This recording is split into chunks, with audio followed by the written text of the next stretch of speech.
शेतकऱ्यांच्या सरसकट कर्जमाफीसाठी संजय काका पाटील यांचे आज जिल्हाधिकारी कार्यालय सांगली या ठिकाणी एकदिवसीय लाक्षणिक उपोषण झालेला आहे।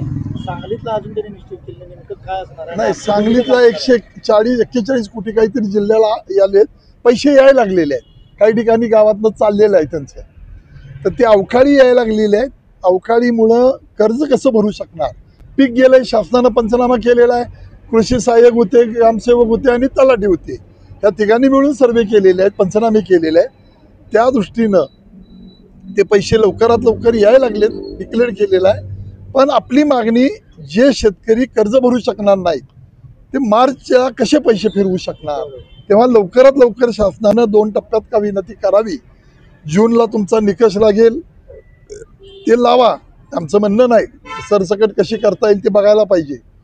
पण या सगळ्या प्रक्रियेमध्ये आपण बघितलं तर ह्यांनी 2 गोष्टी दिलेल्या आहेत लाडक्या बहिणीला, ते आता कमी करायला लागलेत। तसं ह्या अवकाळीचा तुमचा पंचनामा आहे, तसं ह्या सगळ्या प्रक्रिया तुम्ही करा, जे त्यामध्ये बसत नाहीत ते तुम्ही लाडक्या बहिणींची कमी करायला लागलेला। तसं ज्यांचा पंचनामा झाला आहे त्यापासून आपल्याला सगळ्या गोष्टी केल्या पाहिजेत। लोक आपल्या दृष्टीनं द्राक्ष बागा तोडायला लागलेले आहेत, गेले 5-6 वर्ष अडचणीत आहेत, फळबाग सुद्धा अडचणीत आहे, ऊस शेती, जिरायत शेती सगळी अडचणीत आहे।